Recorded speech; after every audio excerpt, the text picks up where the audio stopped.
प्रणाम। प्रभु शंकर जी ने बताया माता पार्वती से कि नारद मुनि ने एक बार श्राप दिया विष्णु भगवान को। तो यह सुनकर के माता ने कहा कि ऐसा क्या गुनाह कर दिया, ऐसा क्या कर दिया भगवान ने कि लक्ष्मीपति भगवान को श्राप मिला और नारद भगवान ने दिया, क्योंकि नारद भगवान ज्ञानी हैं। तो बोले बिहस महेश तब ज्ञानी मूढ़ न को, जय जस रघुपति करहीं जब सो तस तें छन होय। तब महादेव जी हंसकर बोले, संसार में कोई ज्ञानी नहीं है न कोई मूर्ख है। रघुनाथ जी जब जैसा कर दें वह उसी समय वैसा ही हो जाता है। तात्पर्य यह है कि कोई भी ज्ञानी और मूर्ख नहीं है, सब ज्ञानी और सब मूर्ख हैं। भगवान जिसको जब जैसा कर दें वह वैसा ही हो जाता है। कहूँ राम गुणगात भरद्वाज सादर सुनौ, भव भंजन रघुनाथ भज तुलसी मत तज मान मद। याज्ञवल्क्य जी बोले, हे भरद्वाज, मैं श्री राम जी के गुणों की कथा कहता हूँ, आदर से सुनो। तुलसीदास जी कहते हैं, संसार के बंधन से छुड़ाने वाले रघुनाथ जी को ममता और अभिमान छोड़कर भजो। हिमगिर गुहा एक अति पावन, बा समीप सुरसरी सुहावन। आश्रम परम पुनीत सुहावा, देख देव ऋष मन अति भावा। हिमालय पर्वत की एक बहुत पवित्र गुफा के पास ही एक सुहावनी देव नदी गंगा जी बह रही हैं। उस समय पवित्र और सुंदर आश्रम को देखकर देवर्षि नारद के मन में बहुत अच्छा लगा, उनको बहुत खुशी हुई और उन्होंने क्या किया, निरखि शैलसरी विपिन विभागा, भयं रमापति पद अनुरागा, सुमिरत हरि श्राप गति बाधी, सहज विमल मन लागी समाधि। पर्वत और नदी को देख करके उनके मन में इतना प्रेम हुआ कि वो उनको जो श्राप मिला था कि यह हमेशा चलते रहेंगे या कहीं रुकेंगे नहीं, वह श्राप की जो गति थी वह रुक गई और नारद जी का ध्यान वहाँ पर लग गया। वो बैठ गए और वह ध्यान करने लगे भगवान का, और वहाँ पर बैठ गए तो क्या हुआ, मुनिगति देख सुरेश डेराना, कामई बोल केन सनमाना, सहित सहाय जाऊँ मम हेतु, चले हरसिय जलचर केतु। उन्होंने क्या किया कि वह वहाँ बैठ करके समाधि लगा दी, और मुनि की समाधि देख करके इंद्र भगवान डर गए कि अब या तो मेरा राज्य मांग लेंगे भगवान से। कामदेव को बुला करके उन्होंने कहा, अपने साथियों समेत मेरे कल्याण के निमित्त जाओ। यह सुनकर कामदेव मन में प्रसन्न होकर चला। सुना सीर मन महु अति त्रासा, चाहत देव ऋषि मम पुरबासा, जे कामी लोलुप जगमाही, कुटिल काक इव सबहि डराही। इंद्र भगवान ने सोचा कि अब यह मेरा राज्य मांग लेंगे, इंद्र राज्य मांग लेंगे, इसलिए उन्होंने कामदेव जी को भेजा। सुख हाड़ ले भाग सठ, स्वान निरख मिगराज, छीन ले जन जान जड़, तिम सुरपति नलाज। जैसे मूर्ख कुत्ता सिंह को देखकर सूखी हड्डी लेकर के भागे और वह मूर्ख यह जाने कि सिंह मुझसे हड्डी छीन लेगा, वैसे ही इंद्र को लाज नहीं आती, क्योंकि भगवान जो नारद भगवान हैं उनको पहले ही सब कुछ मिला हुआ है। वह पहले ही ब्रह्मा के पुत्र हैं, विष्णु भगवान का भजन करते हैं, इससे अधिक प्रेम और क्या दिखाया जाए।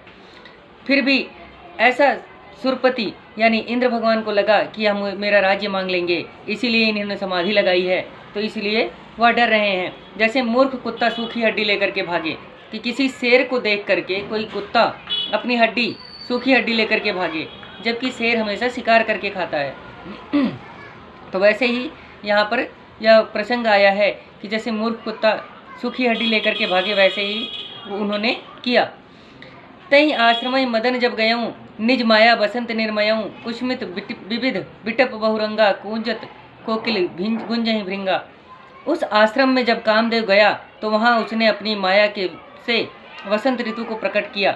भांति भांति के वृक्ष पर रंग बिरंगे फूल खिल गए, उन पर कोयले मधुर स्वर से बोलने लगी, भौरे गुंजार करने लगे। जब कामदेव वहाँ पहुँचे तो उन्होंने यह सब माया अपनी रची, और वहाँ पर क्या हुआ कि रंग बिरंगे फूल खिल गए और भौरे गुंजार करने लगे। चली सुहावनी त्रिविध बयारी, काम कृषानु बढ़ाव निहारी, रंभादिक सुर नारी नवीना, सकल अमरसर कला प्रवीणा, करहीं गान तान तरंगा, बहुविध क्रीणई पानी पतंगा, देख सहाय मदन हर्षाना, किन्हज पुनि प्रपंच विधि नाना। तीनों प्रकार की सुहावनी पवन चलने लगी, जो कामाग्नि को बढ़ाने वाली है। रंभा आदि युवा ये देवांगनाएं जो सब काम कलाओं में चतुर हैं, वे अनेक प्रकार की तान भरकर लय से गाने लगी और हाथ में गेंद लेकर बहुत प्रकार से खेलने लगी। अपने सहायकों को देखकर कामदेव प्रसन्न हुआ। उसने अनेक प्रकार के छल किए। उस समय वह छल करना शुरू करते हैं कि नारद भगवान को कैसे भी समाधि से बाहर लाया जाए। काम कला कछ मुनि न व्यापी, ते भय डरे मनोभव पापी, सीम की चापी सकई को तासु, बड़ रखवार रमापति जासु। जब कामदेव को की माया का प्रभाव मुनि पर नहीं हुआ तब वह पापी अपने भय से आप ही डर गया। क्या उसकी सीमा को कोई दबा सकता है जिसके रक्षक बड़े लक्ष्मीपति भगवान हैं? क्या जिसके रक्षक ही भगवान हैं उसको कोई उठा सकता है समाधि से? क्या उसको कोई उसके मन में भ्रम पैदा कर सकता है? कोई और भगवान तो कर सकते हैं, कोई और नहीं कर सकता।